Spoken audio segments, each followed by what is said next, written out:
Salut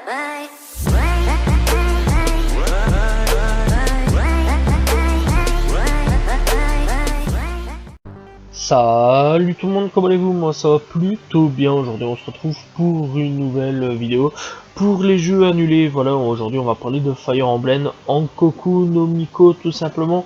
Alors c'est un jeu qui devait être tactical RPG sur Nintendo 64 tout simplement, et qui devait sortir en 1998, enfin non, qui devait sortir mais en 1998 plutôt, a été annulé tout simplement. Donc, en gros, ça a été annoncé comme Fire Emblem 64, tout simplement, étant un jeu Fire Emblem annulé pour la Nintendo 64 DD. Donc voilà, c'était la nouvelle technologie de Nintendo, tout simplement. Voilà, bref, je vais pas faire l'histoire, je pense que pas mal de gens connaissent la fameuse DD, tout simplement. Bref, il a été mentionné pour la première fois en juillet 1997 dans une interview avec Shigeru Miyamoto.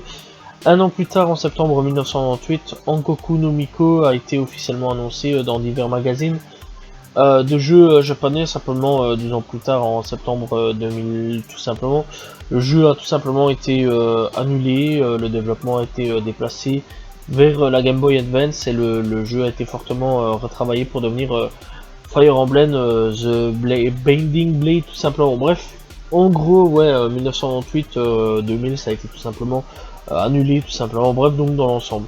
Donc, au niveau de l'histoire du développement, après la sortie de Fire Emblem, généalogie de la guerre sainte, tout simplement, et donc, en gros, c'est simple, voilà, et le développement de la Nintendo 64. Le directeur de la série, Shuju Kaga, a été interrogé sur la question de savoir si le prochain jeu de la série serait sur le nouveau matériel. Kaga a nié qu'il y avait des plans actuels de développement pour la console tout simplement, et a déclaré que le prochain titre sera un retour à Arcanea tout simplement. Il se concentrerait sur un niveau de stratégie plus élevé tout en conservant le style de jeu simple, des idées qui porteraient leurs fruits sous le nom de Fire Emblem Arcanea Saga tout simplement, et Fire Emblem Thracia 776 respectivement.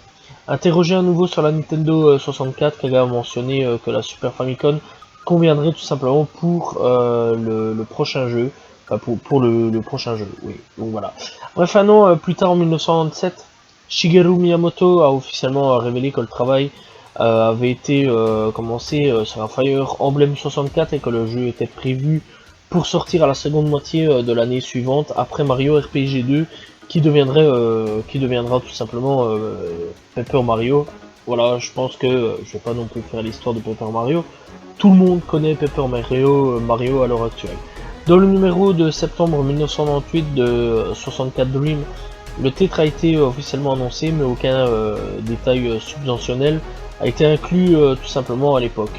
Bref, l'année suivante, Kaga a révélé que dans ses plans pour un retour correct à Arcanea avait échoué tout simplement en raison des limitations de la Super Famicom. Il utilisait tout simplement que ça marcherait sur Famicom, finalement ça n'a pas marché. Bref, et que le développement passerait plutôt sur Thracia 776.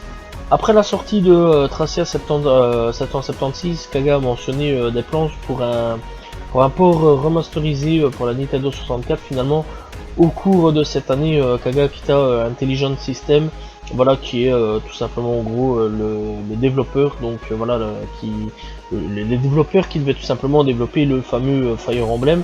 Donc il quitta Intelligent System et forma sa propre société, Timanog, et annonça Emblem Saga, un jeu se déroulant dans le même monde que Arcanea, qui sera plus tard transformé en Tear Ring Saga Ultima Hero Saga à la suite d'une bataille juridique avec Nintendo.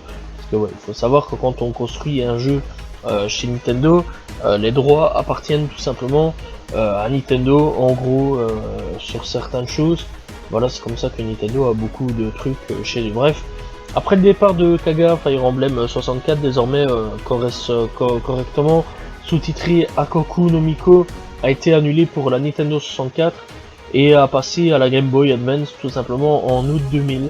L'annulation a étant révélée en septembre dans 64 Dream en raison de ces changements structurels combiné avec le public cible plus âgé, la planification du jeu a été retravaillée dès le début, le cadre de l'intrigue d'origine du jeu ont été abandonnés, seuls les personnages de Roy et Karel ont été repris dans le nouveau jeu. Le 26 juillet 2001, la Koku no Miko entièrement retravaillée a été renommée tout simplement Fire Emblem The Binding Blade. Bref, paramètres un petit peu des caractères, il faut quand même en parler.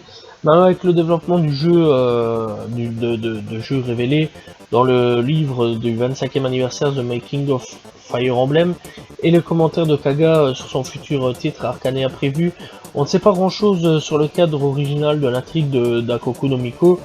Des personnages nommés Idun, Eliwood, Bors, Rain et Ephraim plutôt, se sont révélés être dans le jeu, mais ils n'étaient pas, n'étaient probablement pas les mêmes personnages que dans le jeu final ou le titre ultérieur.